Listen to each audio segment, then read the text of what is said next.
Welcome back to the channel. Happy Tuesday. We got a Healthy Gamer GG one today because came across this video and I was like, well, I'm ADHD. What does nobody know about ADHD and sex? So we'll go with this one. And while I have you here, smash that like button and get subscribed. Really helps out the channel, even though some of you say it's annoying to hear it, and I know it. I get it. I'm a viewer myself. In my off time, when I'm not reacting here, I'm also just watching in general. So overall, I get it. Getting asked every time, having everybody say it, but it actually does help out metrics, so thank you for if you do.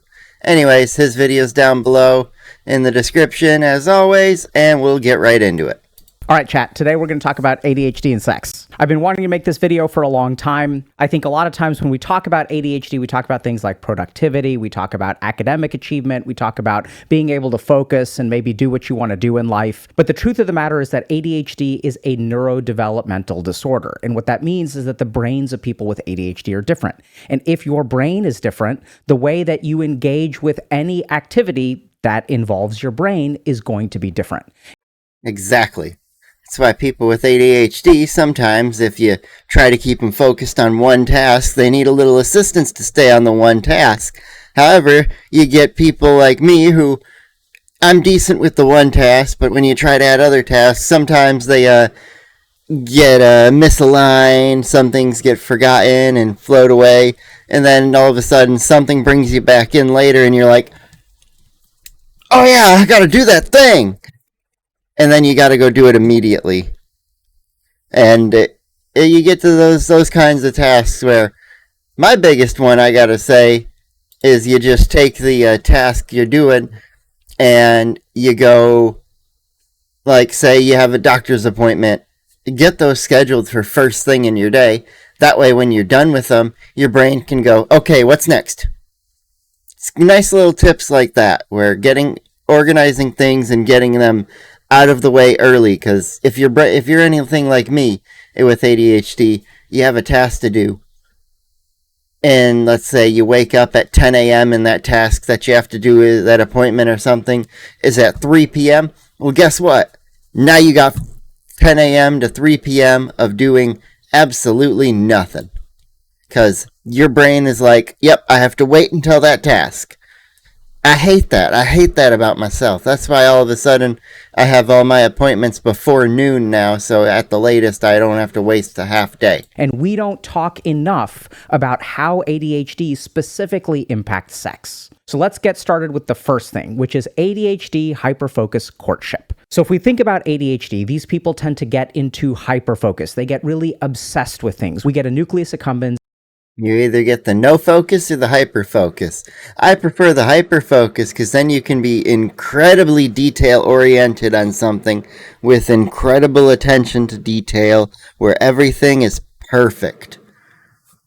The other part where you're not focused is not so fun because then you're all over the place. You can't start and finish a task. You start 3 different things and finish none of them. And ventral striatum that is very susceptible to dopamine. So if you're someone who's had ADHD or you've been in a relationship with someone with ADHD, what you'll notice is that falling in love feels absolutely amazing. Suddenly you're into this person. Oh my God, this person is amazing. I love spending time with them. We spend 8 hours together. We spend 10 hours together. It's so awesome. The problem is that kind of feeling is driven by this hyperfocus dopaminergic parts of our brain. And in the same way that we get hyperfocus in a particular thing with ADHD and then never touch it again once we lose that hyperfocus, this same thing happens in relationships. So from the receiving end, it can be amazing to be the recipient of someone with ADHD's hyperfocus. They're thinking about you all the time. They're obsessing over you, but in a good way, right? They think about...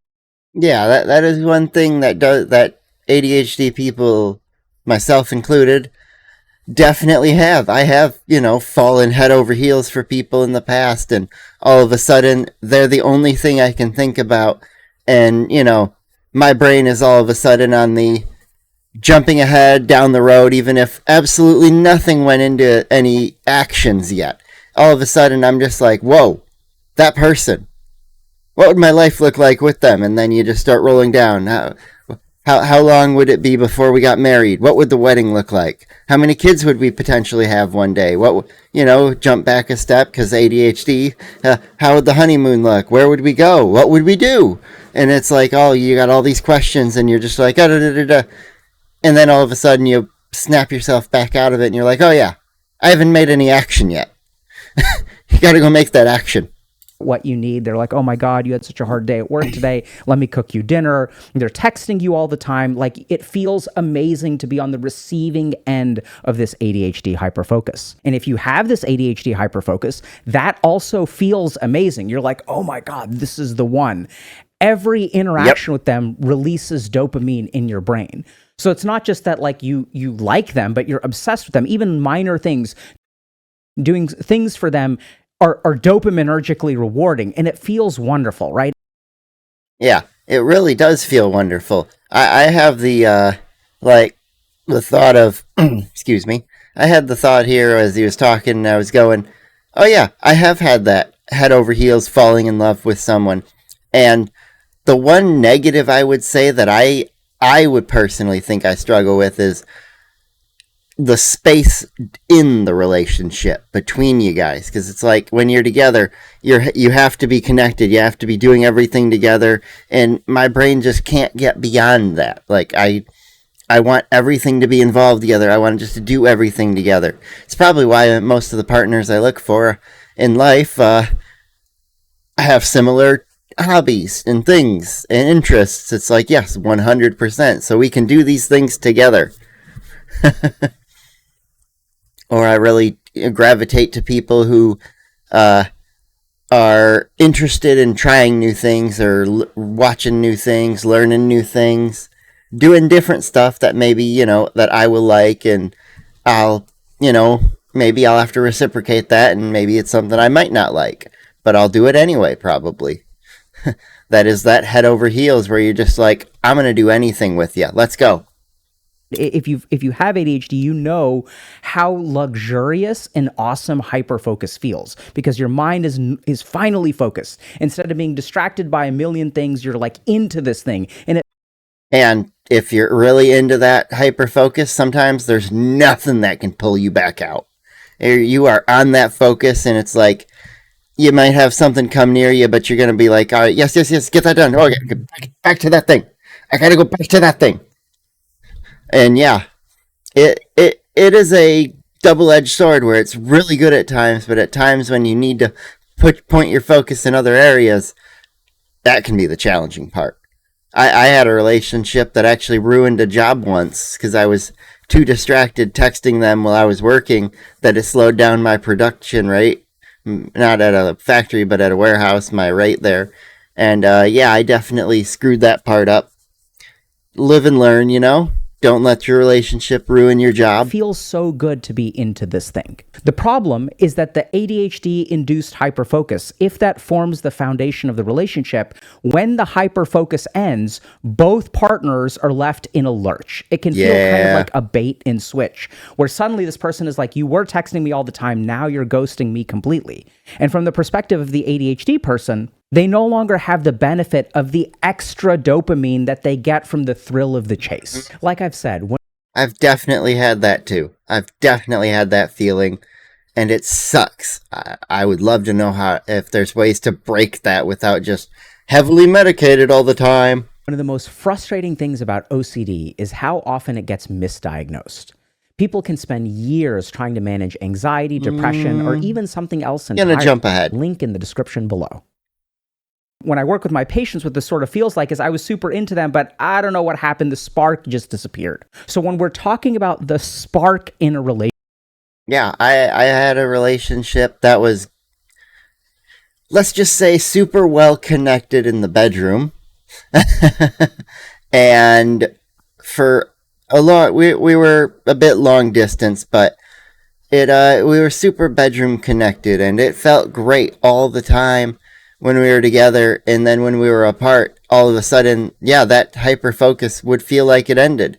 It did kind of come back in each time we would come back together, but it would kind of do do do do do do do do do up down, and it's like, yeah, I didn't really like that feeling. So yeah, if he's got any suggestions here for helping figure that out and fix our brains, that would be great. Relationship. That is oftentimes driven by our dopaminergic circuitry, which will gradually decline over time. The first time you play a video game, there's a burst of dopamine, but if you play that game every single day, it's not going to give you that same burst. And so what do we do about this? This is Depends on the game. Some games you can be extremely into and you're just going and going and going and going. And then there are the other games where you're going to do that and that and that. You're going to log in, play it every single day, boot up that game, boot up your console or PC and just play it and play it and play it. There's a reason I have like 34 or 35 days worth of playtime in Grand Theft Auto Online. It's because I had that extreme hyper focus. I went and I went and I went. I own basically every building you can buy of all the different types: the motorcycle club, the office, the bunker, the nightclub, the facility. And I own the yacht. It's like I got everything there, and I'm all satisfied. So that's when all of a sudden that that went back downhill, and I didn't have no more interest in it, which was kind of lackluster. But I can say I actually grinded for everything, and I didn't just purchase shark cards and just buy my way to all my in-game wealth, because I probably wouldn't have had nearly as much enjoyment. And then there's other games like Minecraft where I'll play it, and I'll play it for 2, 3, 4 months at a time, and then I'll just stop for like a year or so, and then I'll just all of a sudden come back to it again. And, well, yeah, everybody has that kind of relationship with Minecraft. I think it gets more in-depth for me.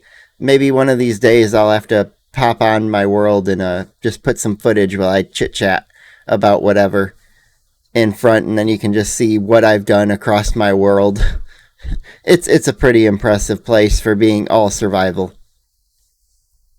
is where I want y'all to understand that if a particular part of your brain dictates this relationship, the reason I'm in this relationship is because one part of my brain is hyperactive. What that means is that the moment that part of our brain becomes deactivated, then my lust for the relationship, no pun intended, will also disappear. So this is why it's important, if you have ADHD and you're dating someone, to actually scale back from that hyperfocus. So if we sort of give into those parts, like I want to text you every day, I want to text you every day, I want to text you every day, some part of your brain is telling you to text them every day. And if you give into that, what you are doing is listening to your brain. And if you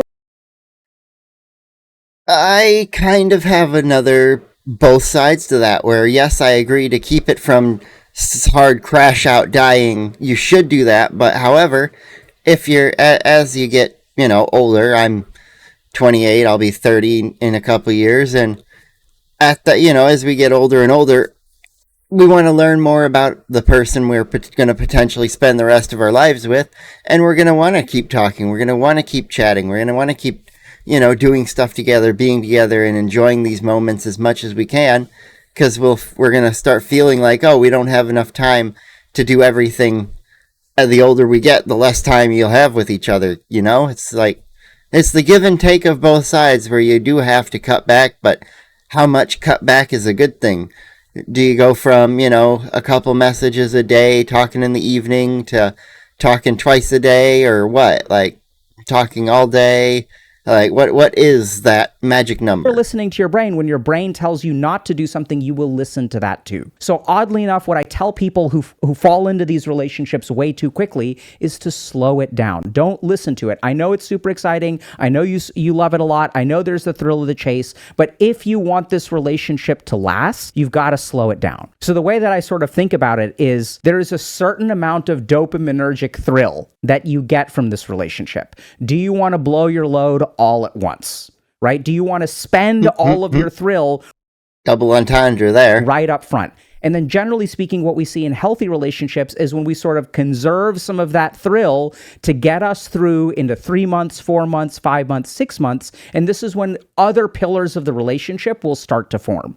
Once those pillars are formed, we will hopefully end up with a setup that will lead to a healthy relationship. The second thing that a lot of people don't understand is something called tactile defensiveness. Now remember, ADHD is a neurodevelopmental disorder, which means that it alters the way that our brain works. And one of the key things that we're discovering more and more about is that ADHD alters our perception of physical stimuli. So it's not just sounds and sights and things like that, but the way that things feel in our mouth. So a lot of times, people with ADHD will be very sensitive to particular textures, and also the way that things feel in our body. So people with ADHD may be very, very sensitive to things like swings and stuff like that, like in a good way. Moving your body becomes really, really important for maintaining your focus. So if you tell a kid with ADHD to sit still, it becomes really, really hard for them. Now, normally when we think about ADHD, we think about things like sitting still in class, but this actually enters the realm of sexual relationship as well as something called tactile defensiveness. This is where particular ways that we get touched may trigger responses that are different from neurotypical people. So for a neurotypical person, the way...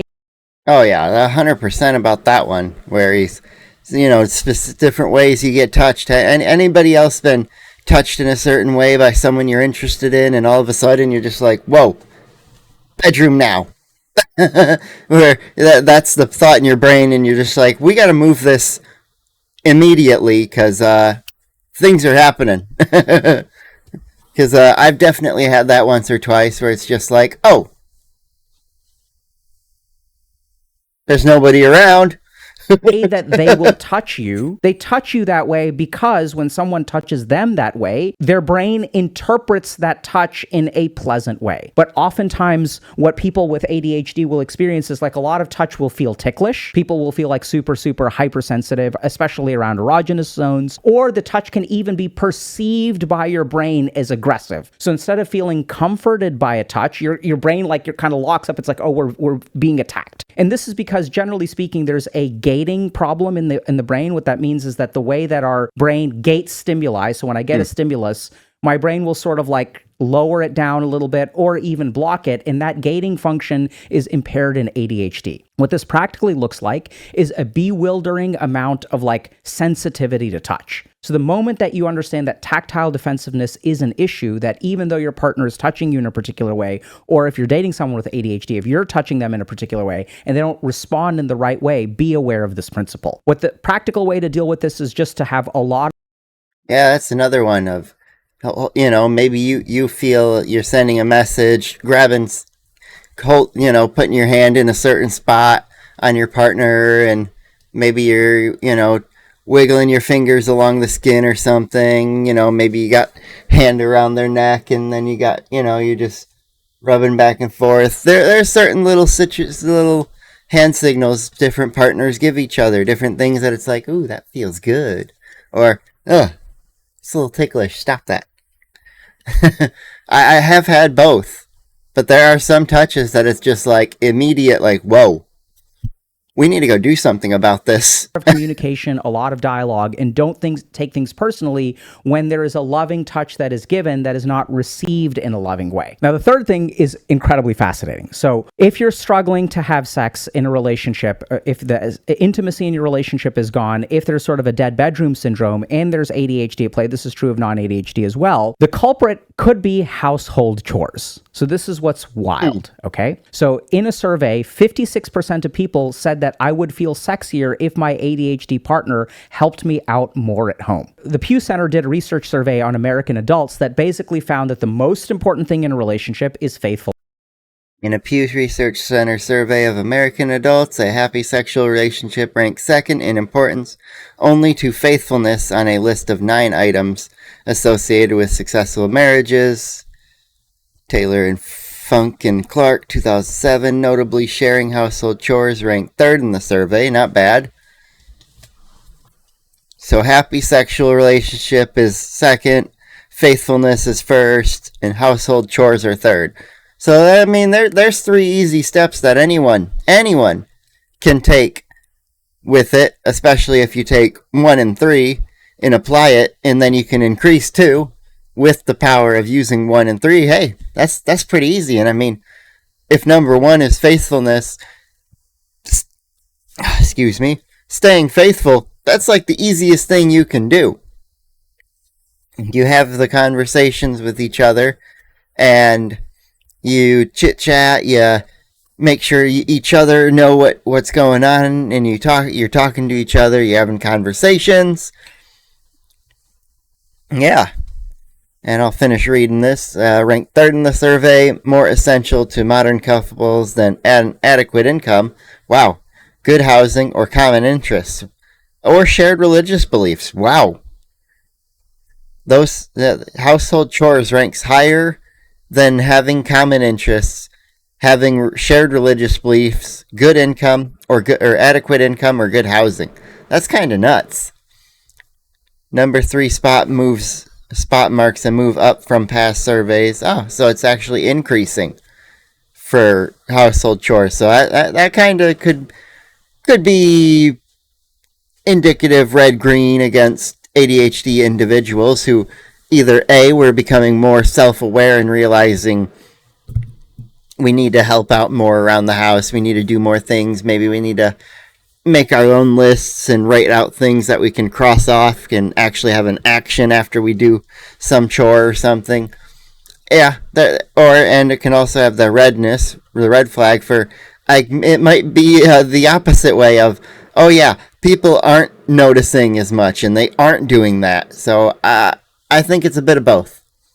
Like, you're not noticing, you're not doing much, so it got moved up, and it's like, I wish this person would do more. I just don't know why they can't do any more. The second most important thing in a relationship is healthy, satisfying sexual activity. The third most important thing in a relationship is actually sharing household chores. This is more important than income, more important than looks. So all these like social media influencers out there who are telling you to be an alpha by like making more money and getting super sexy and going to the gym, that's actually not what the data shows.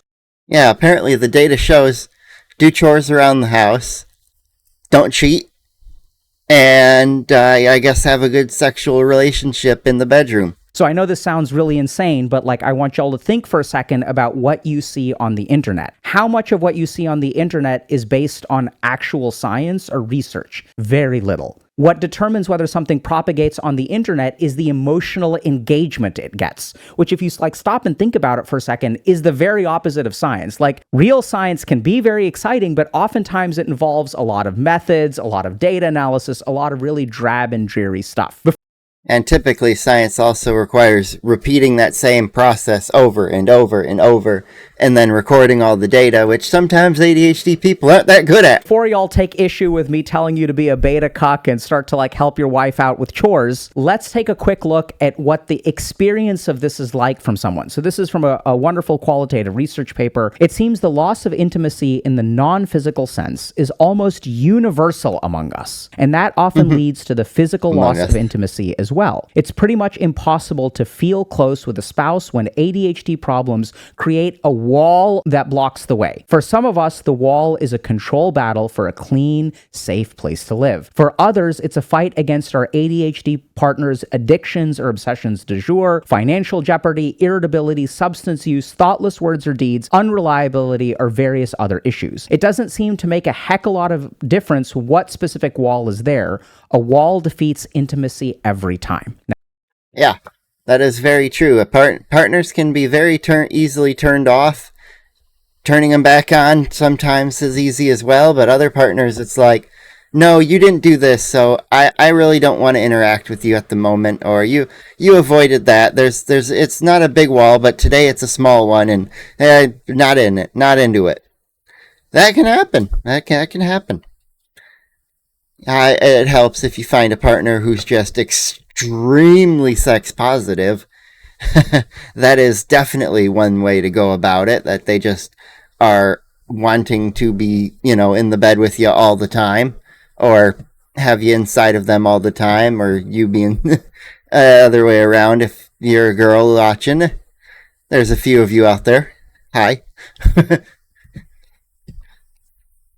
Now, what does this mean? Practically, what's going on is if we look at the way in which intimacy forms, in order to become aroused, we need activation of the parasympathetic nervous system. The parasympathetic nervous system is our rest and relaxation kind of system. So oftentimes when I'm working with patients who have newborns and they kind of have dead bedroom and they have young kids, not just newborns, but 3-year-olds, 4-year-olds, 5-year-olds, 7-year-olds, the rate of sexual activity declines. Now, why is that? This is really because part due to time. You're a bit busier taking care of other things? Because of the physiology of sex. So we tend to have sex when we have a lot of like relaxation. We feel pretty good. Like if you're well rested, you're on vacation. If you're exhausted, what happens when you get into bed? You hit the bed, you don't feel like having sex, you kind of pass out, especially if you're a woman. And this is where there are some biological differences. So if we sort of think about the cost of sex for a man, it's like 3 to 8 minutes of pleasure. And then like tomorrow rolls around, my energy level is totally the same. But from a biological perspective, what is the cost of a sexual act for a woman? It's potentially 9 months of pregnancy, a lot of energy investment, a lot of child rearing investment. So these things are viewed somewhat differently on a biological level. Now, that doesn't mean I don't want you guys to interpret this, like over extrapolate this into like women don't like having sex. That's not what it is.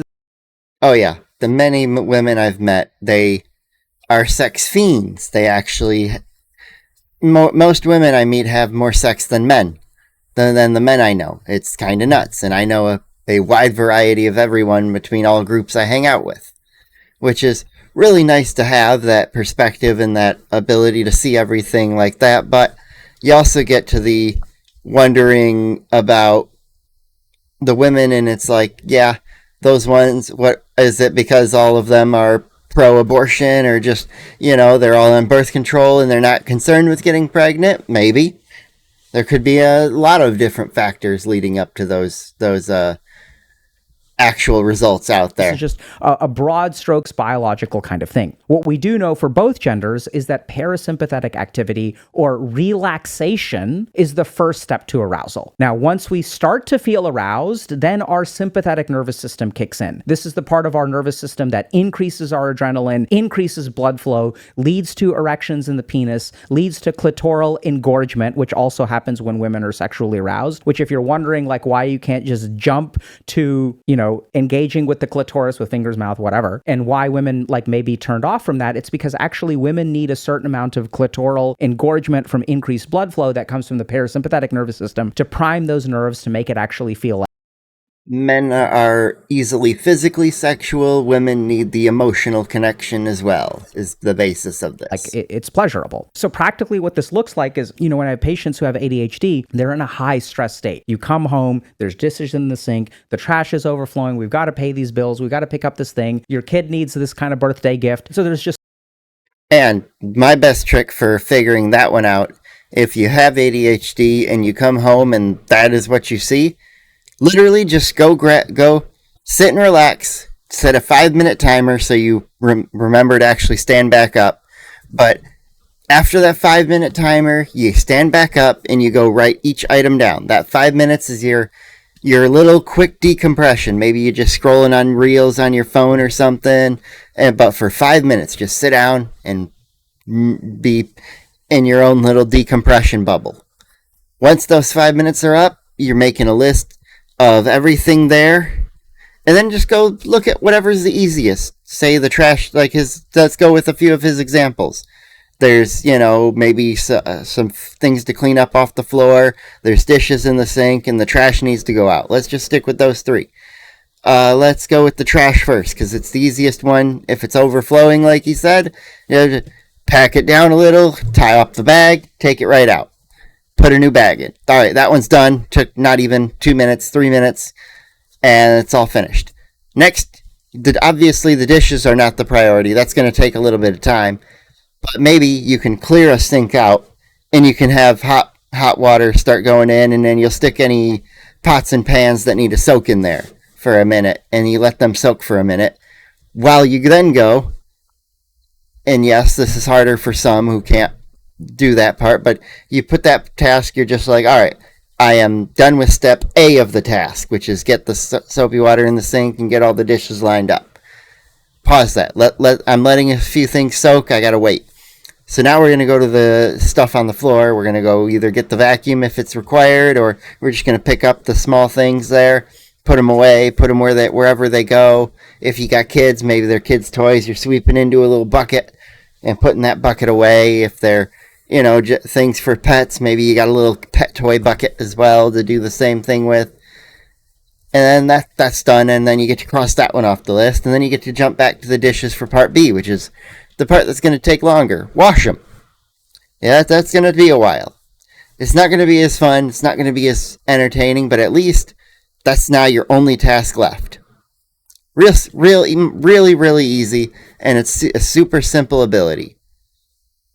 So much overwhelming work. And by the way, 96% of people who are in relationships with people with ADHD also feel like their partner is a burden to them in some way. And 92% of people in relationships with people with ADHD also feel like they have to compensate for the lack of organizational contributions from their partner. So what this practically means is that if your house is a mess, if your shit isn't taken care of, you will be in a high stress state. Once you're in a high stress state, the circuitry that makes you aroused gets disabled. And this is why it's crazy, but like the most arousing thing you can do for your girlfriend or wife is actually housework, and there's a physiological chain for that. The problem is in today's world, everyone's like, oh yeah, I ain't gonna do housework, like I ain't gonna be a beta cock. We have these very traditional gender roles, and if that's the kind of relationship you want and your partner sort of wants that, yeah, which there are still people in the world who would love that traditional. The guy goes out to work, he makes all the money. The wife or mother stays home. The girl, she stays home, she cleans up the house. If there's kids, she takes care of the kids. If there's other work to be done during the day, she goes out, does the grocery shopping, gets all the things done. And then by the time the man's coming home, if he's ready to eat the first thing in the door, she's got dinner ready on the table for him, or she's standing there cooking it if he needs to go sit and decompress for a minute. You get both sides of that coin, where there are some women who are like, nope, I'm doing everything, you don't do it right, or you don't do it the way I like it, so I'm just going to avoid that whole drama and just do it myself. It's okay. But if you choose that, you got to be okay with your own choices. And by the way, that relationship also works because usually in that classic traditional gender role relationship, you know, the wife or the woman of the household has somewhere between 40 and 60 hours to take care of household work. They don't have a job. So hopefully that's sufficient. In today's world, when we have double income households, women will get absolutely crushed. Now, I know a lot of dudes out there will be like really upset by what I'm saying right now, but this is literally the science, right? This is how physiology works. This is how sexual arousal works. We have survey level data that also shows that doing household chores is one of the sexiest things that you can do. And why is that? Once the stress level goes down, we can activate the parasympathetic nervous system. It's why one of the most cliche but truth statements that women make, most women make, is the sexiest thing a man can do is swing an axe and split wood. Because they're literally watching him create the, split wood and creating, logs for their fire inside to heat the house or to enjoy a fire pit outside or something. But they are getting to see their man at his peak swinging down. I have a mic in my way, so I can't really swing very well here. But you get the idea. And it's like that is something that has been admitted multiple surveys, multiple times by lots of women. They love it when they get to see a man showing off his strength and showing off what he can do for her, help her with. Because she's like, yeah, I'm not going to swing the axe and chop the wood. That's not something I do. Once the parasympathetic nervous system kicks in, then we will start to feel more aroused. We'll have opportunities for connection, etc. The last thing that we're going to talk about is ADHD-induced hyper. And guys, this is another fair one you can do. You get a partner. If one of you cooks dinner, the other should do the dishes. Or if you got a dishwasher, the other should load the dishwasher with what it can do. And then wash what it can't. But, and then maybe you switch that up once in a while to where you're taking turns with those two chores. Because those two can be, cooking is actually something that can be fun. And maybe if you're not into, if you're someone who's like, yeah, I don't really do the cooking full dinners, I don't do that, I just make a quick, frozen meal and I heat it up. Sure, okay, fine.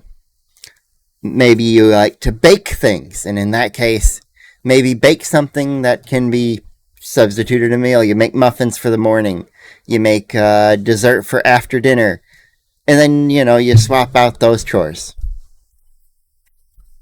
Hypersexuality and hyposexuality. Oftentimes people with ADHD experience a certain amount of hypersexuality. This has been associated with things like inattention and impulsivity. So if you sort of think about, your sexual desires, what are they? They're particular impulses. So if I'm not if I'm sort of sitting around and I'm like, let's say I'm walking down the street and I see someone walk by and I start to have like a sexual impulse. Oh my God, that person is so hot. Man, I would like to, XYZ. So if you sort of think about the way that we get aroused, sometimes we get aroused through sensory stimuli and arousal. Like I'm sitting here doing my work and now I'm feeling frisky. Let me go ahead and approach my partner and try to engage in some sexual activity. That's basically an impulse. So a lot of the hypersexuality that we see is a function of how sensory we are, how susceptible to sensory stimuli we are, as well as how impulsive we are. The other aspect of hypersexuality that we see a lot, especially with like compulsive behavior and ADHD, is that sex can be used as a form of emotional regulation. And remember that people with ADHD, their negative emotional circuitry is more jittery. It experiences negative emotion more intensely, more quickly, and for a longer period of time. The problem with ADHD is that we oftentimes have difficulty engaging in alternate emotional regulation activities. So if I have a neurotypical patient, I tell them, if you're feeling stressed or anxious,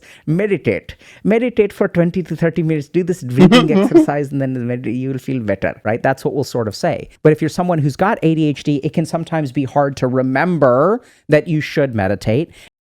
Or meditation to some of us can be something that doesn't help, and it just is like torturous. And it's like, please, I would rather be stabbed. It can be hard to even realize that you're feeling anxious, and the ability to engage in and meditation can look different to different people. My, recommendation of that 5 minutes decompression where you're just relaxed on something, you're not focused on anything else, you're just looking at some shorts, mind-numbing, brainless scrolling. And that can be all it is. It's getting your brain to relax, getting your brain to be on something else and ignore it. And for ADHD, shorts is like crack. That's why the timer being set is so important. Otherwise, you could get stuck there for 30 minutes to 2 hours. Don't ask how I know. Meditation, which involves sitting your ass down in a chair for 20 to 30 minutes at a time, is really hard to do. So oftentimes what I see in my patients is that they will default to regulating their emotions and managing their sex through sexual activity. The last thing that we also know is that hypersexuality is actually very tightly correlated with self-concept and self-esteem. The worse your self-concept is, the worse your self-esteem is, the more likely you are to engage in hypersexual behavior. If I don't feel content about myself, if I don't feel great about myself, one of the best things that I can do is engage in sexual activity, because then I feel connected, then I feel good. I get this rush of vasopressin, oxytocin, I feel connected to this other human being, I feel seen, I can pleasure them in some way, which helps me feel really good. And if you sort of look at like alpha males on the internet, providing sexual pleasure with their very, very big penises is one of the best ways that they feel better about themselves, right? I've got a big I'm a sexual messiah. That makes me a great human being. It's another reason why if you are someone who has an ADHD partner, you tell them, if they ever ask you, have you had bigger than me? Just let them have that one. Tell them you're the biggest, even if it's not. That one is an okay little lie to tell them, because it will make them feel better. They will want to have like 100% more confidence. I promise you that. So there's a lot about self-concept and sexual activity. The last thing to keep in mind is that if you grow up with ADHD that is undertreated, which is probably the case, we see a causal risk between growing up with ADHD and being depressed. So oftentimes what I sort of think about every time I have a patient who comes into my office, if they come in and they have a diagnosis of ADHD, I assume they have a mood disorder like major depressive disorder until proven otherwise. Growing up with ADHD just means that there's a very high risk of developing depression later in life. Now, last thing that's very bewildering for many people is that not only will they be hypersexual, they will also be hyposexual. Now, why is this? So hyposexuality and ADHD has to do with a number of different things. The first aspect is emotional regulation and the jitteriness of our amygdala. We talked already about stress. So that whole mechanism is at play. If you're someone who's got ADHD and you have an assignment coming up a week from now that's due, your mind is going to be so occupied by that, so stressed out about that you can't think about anything else. And the really frustrating... Or your brain will put it off till last minute until you go, oh crap, I have that thing to do. I didn't prioritize, and now I don't have the time to finish it without really cramming down and doing everything right now. And then you freak out and you do a subpar job. Thing is, not only can you not think about anything else, you can't even do the work and be done with it, because you have to wait until last minute panic in order to induce your motivational system to actually like write that paper or study for that exam or whatever, right? So there's a very high stress state that we live in that leads to hyposexuality. The other mechanism that's important for hyposexuality is that usually getting aroused involves a chain of events, right? So I start by being relaxed. I start by sort of having my parasympathetic nervous system active. I'm not stressed out. I'm sort of somewhat rested. And then there's some amount of touching. There's some amount of like, maybe I'm like touching you a little bit. Maybe you're touching me a little bit. Then maybe we're kissing a little bit. And then maybe there's some heavy petting. And then we sort of have this graduated response of like moving from A to Z. This is what we sometimes call foreplay. When I have patients with ADHD, it's crazy. Like their partners will say like, you know, they don't understand that I'm trying to seduce them. They're so Yeah, I definitely understand that one before, where partners have tried things and I didn't even realize it till a lot later in, or even from back. I had a couple young relationships in late middle school and high school. That one of them I didn't even realize till multiple years down the road of how much she was into me. Completely dropped the ball on that one, and I was like, whoops, my bad. Not realizing that, yeah, that could have been a great relationship. It could have been. She wound up moving away with her family later on in life, but I was one of those that I'm just like, huh. You think back as with your broken brain, and you go, huh, I wish I'd acted differently. What would that would have looked like? And then you have that other rabbit hole path that's distracted you for however long you choose to let it distract you for, and it just goes down that road of what would the life look like? How would that have progressed along the way? so distractible. Like someone else can be like hitting on them, rubbing their shoulders, whatever, like giving them a kiss, like rubbing breasts up against their face and things like that. And the person with ADHD is like, I'm trying to figure out why Minesweeper doesn't have a newer version that someone has released on Steam. That's fantastic. So there's basically a chain of attention. It so is. It's like your girl, she's reaching over at you, she's got her hand basically on your crotch, grabbing, you through your pants, and you're still, huh. I wonder when that new version of Doom is coming out. Oh, it came out earlier this year. I was distracted and missed it. Oh, that's so like me. And then all of a sudden you realize your partner, they stood up and left 10 minutes ago, and you're not even having anything to do with it because they got bored. Which you have to maintain in order to move from initial like sexual overtures to the completion of the sexual act. And that chain of attention can be sometimes very hard to maintain in ADHD, which leads to a sense of hyposexuality. So in my experience as a clinician, the more that I equip my patients with this kind of understanding, this isn't necessarily like a clinical intervention. This is just, hey, your brain is different, and that's going to impact every part of your life.